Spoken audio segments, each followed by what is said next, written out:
Penser par soi-même. Voilà un conseil que vous avez sans doute entendu bien souvent, sans savoir exactement ce que ça veut dire. On pense avec son cerveau, n'est-ce pas? Comment penser autrement? Bonjour et bienvenue, amis de la vérité et de la lumière spirituelle. Après avoir brossé une grande ellipse de ce qui a prévalu depuis l'aube des temps pour devenir l'humanité d'aujourd'hui, je vais aborder des sujets plus personnels, et notamment tout ce qui semble incompréhensible dans l'enseignement spirituel.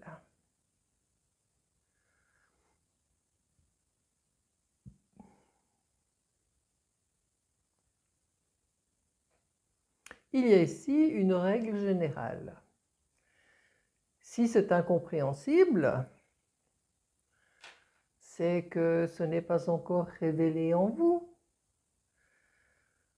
Par contre, l'intuition peut à tout moment jeter un ray de lumière forte dans cette obscurité afin d'orienter le candidat, et c'est ce chemin qu'il faut suivre pour que la compréhension puisse forer son passage.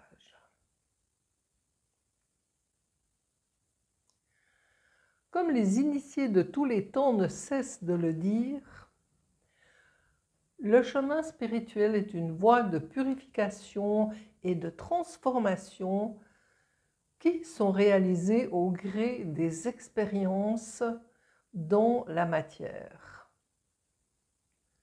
mais aussi au gré de ce que le psychisme et la grande usine complexe du corps peuvent supporter dans le moment.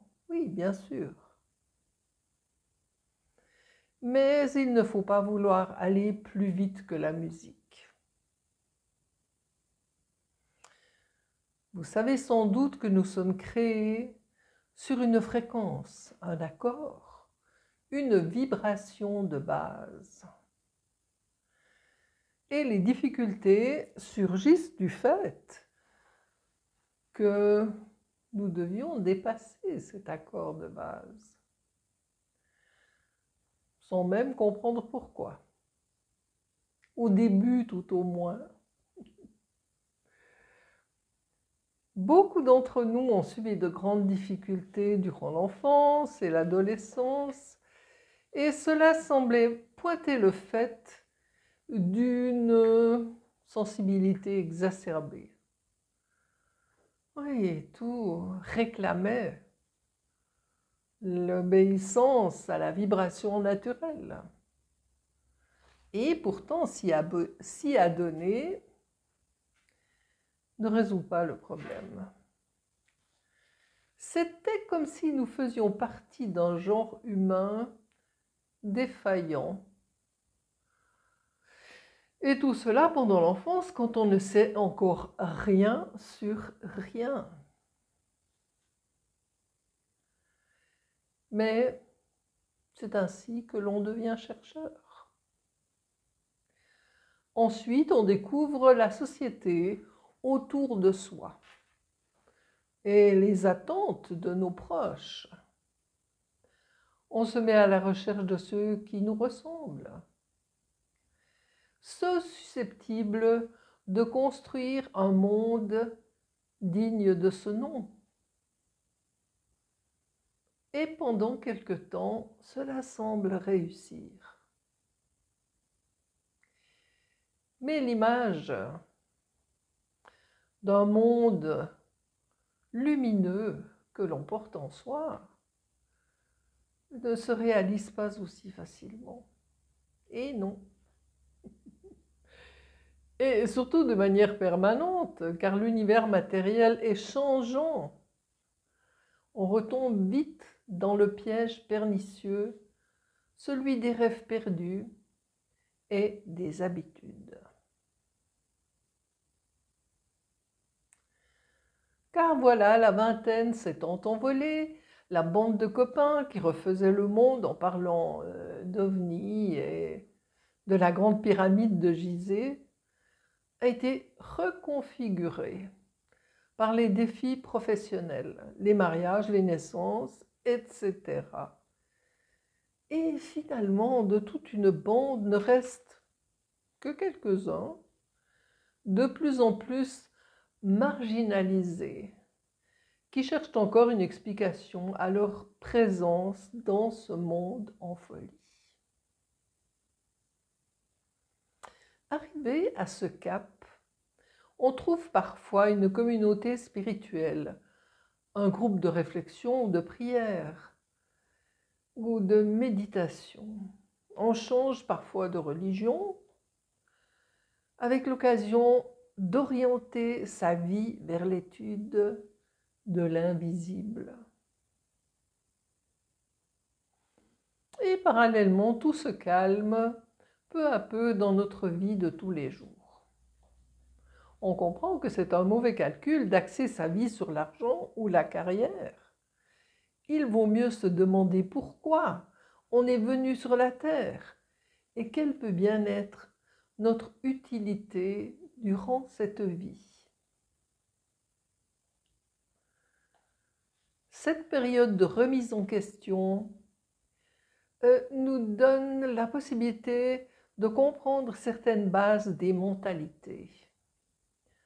Et si on creuse plus la base de notre mentalité, on comprend aussi le lien qui relie tous les êtres humains par la voie de l'inconscient collectif et la nécessité de séparer ce qui est de nous de ce qui émane de la collectivité. Il est utile de se demander, à propos de nos avis tranchés, est-ce vraiment ce que je pense? Et pourquoi? Tout cela prend du temps. Excusez-moi.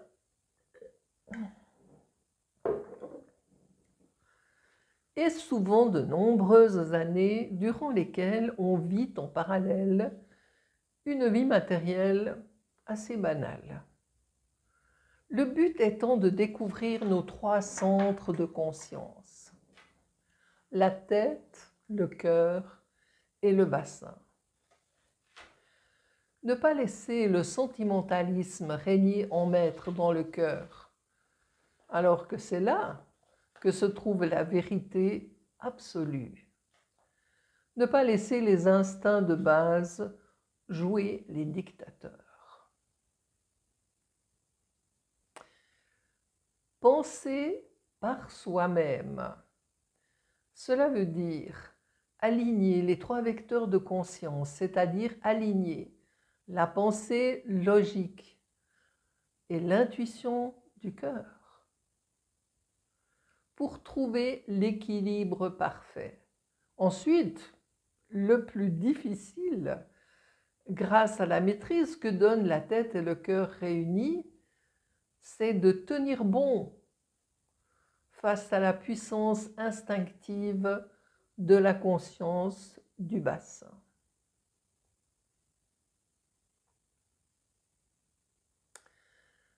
C'est là que toutes les années de purification exercées sur le corps psychique et le prototype génétique vont donner leurs fruits, vont commencer à donner leurs fruits. Tout ça, c'est un long travail afin de libérer une pensée unique, un pouvoir métaphysique de transfiguration. Cela vous donnerait le pouvoir, oui, mais le voudrions-nous vraiment? Si vous avez regardé mes vidéos qui parlent du début du monde matériel et de la chute de l'humanité de l'origine, vous savez que c'est le rôle du Créateur dans tout cela qui m'a souvent posé problème. Il semblait que pouvoir communiquer, il me semblait, à moi en tout cas, que pouvoir communiquer avec l'auteur sublime de la vie résoudrait tous mes problèmes. Ben oui. Mais plus j'avance sur cette voie, plus l'image qui se précise dans le miroir, c'est ma propre image. Et je ne sais pas quoi en faire. Une explication valable serait si la faute se trouve à l'intérieur de l'être humain, à l'intérieur de sa conscience. Je veux dire la faute de la chute, qui, comme un défaut de configuration, libère le pouvoir d'activer la vie ou de la désactiver. Pour un être qui ne connaît pas la mort, c'est un peu curieux, non? Que dire, un trop-plein de liberté? La Bible dirait qu'il ne faut pas toucher à l'arbre de la vie au centre du paradis. Alors, dans ce cas précis, nul autre que cette conscience, la conscience humaine. Bien sûr, pour nous, dans cette version éphémère et expérimentale de la matière, saurait et pourrait réparer le défaut de configuration. Ipso facto. Je veux dire par là qu'il faut recréer les conditions de l'accident pour comprendre comment cela a pu se produire. Mais avant tout, ne confondons pas penser par soi-même et l'individualisation. L'individualité, l'état dans lequel nous nous trouvons aujourd'hui, est entre autres un produit de l'évolution du cerveau, le néocortex, qu'il ne faut pas confondre avec le caractère unique d'une création divine, qui est forcément beaucoup plus compliquée. Grâce aux possibilités de ce nouveau cerveau, nous avons accès à une position d'observation de deux mondes à la fois. Bien sûr, nous gardons la conscience de nos cerveaux précédents qui nous donnent la possibilité de naviguer dans l'espace-temps.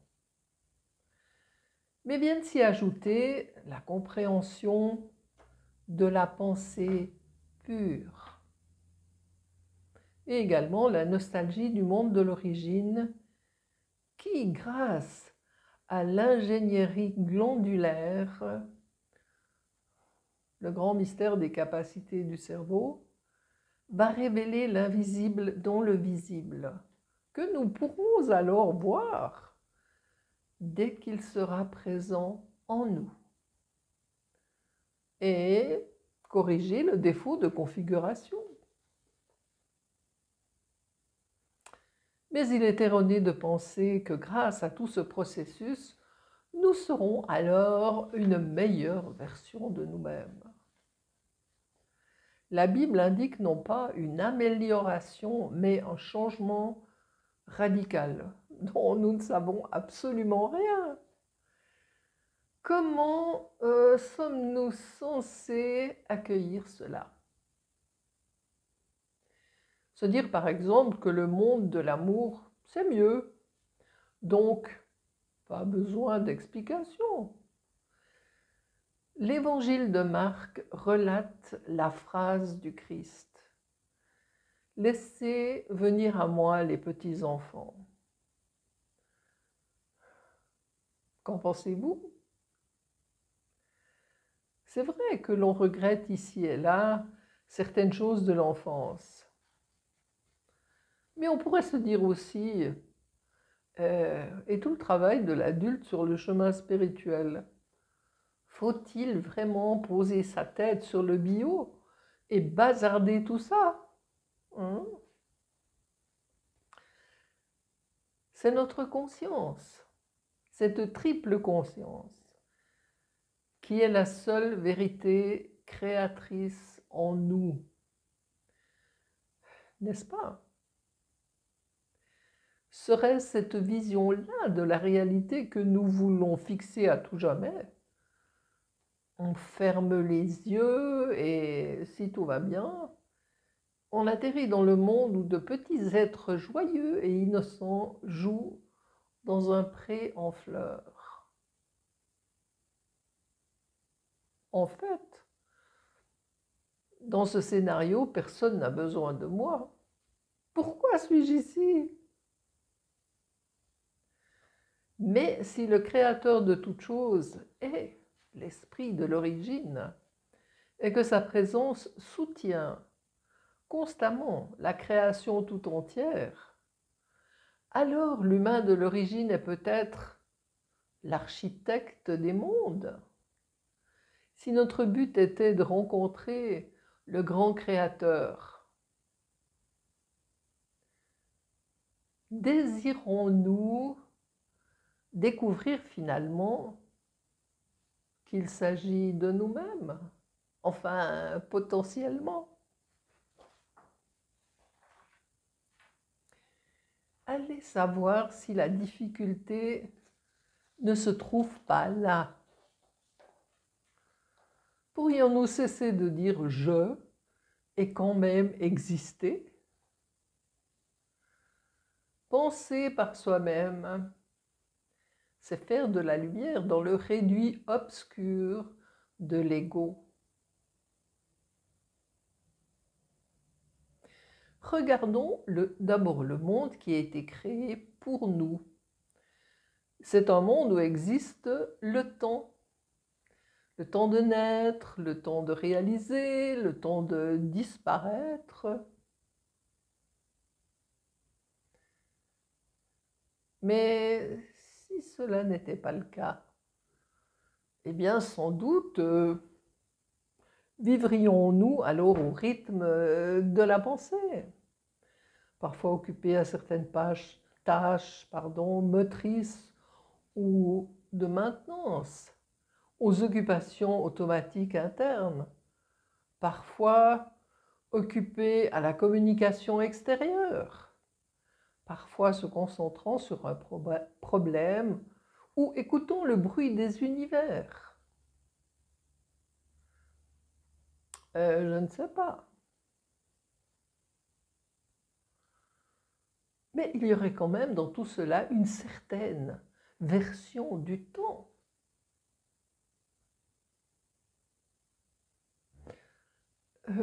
Celui dont nous nous occuperions. Mais toutes les choses existeraient simultanément. Et la notion de fin ne serait plus valable, sinon celle d'accomplissement. Et enfin, nous serions aux commandes d'un vaisseau directement relié à notre conscience, un smart engine, comme on dit aujourd'hui, qui serait la définition de notre corporéité.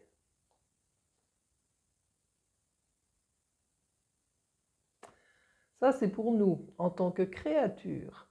Et ce que nous appelons Dieu serait la matrice qui relie le tout. Nos trois centres de conscience sont censés s'aligner et se synchroniser avec cette matrice. Mais il y a un problème.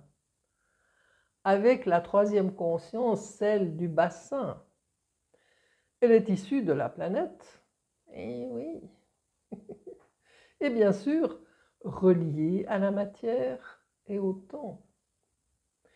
Comme je l'ai dit plus haut, nous devons dépasser notre vibration de base et nous détacher de notre lien avec la planète. C'est l'union de la tête et du cœur, découvrant le monde de la pensée, qui peuvent l'accomplir sur le chemin spirituel. Et lorsque, dans cette vibration de base, nous nous mettrons à tourner en sens centrifuge et non plus centripète, nous serons alors projetés hors du temps.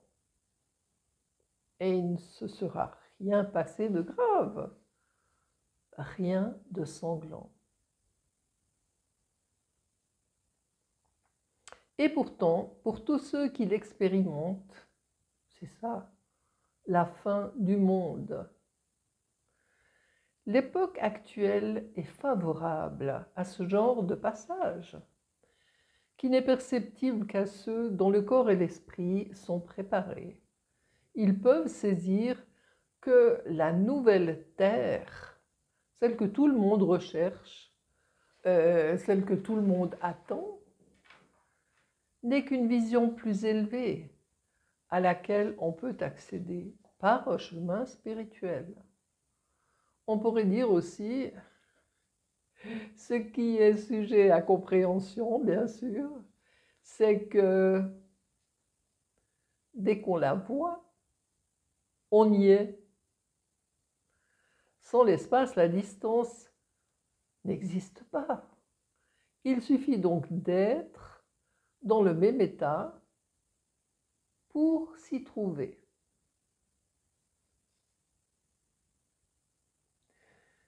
Voilà, chers amis. Sur cette bonne nouvelle, je vous donne rendez-vous lors d'une prochaine vidéo. Et vous laisse dans l'amour et sous la bonne garde de la lumière spirituelle. Au revoir.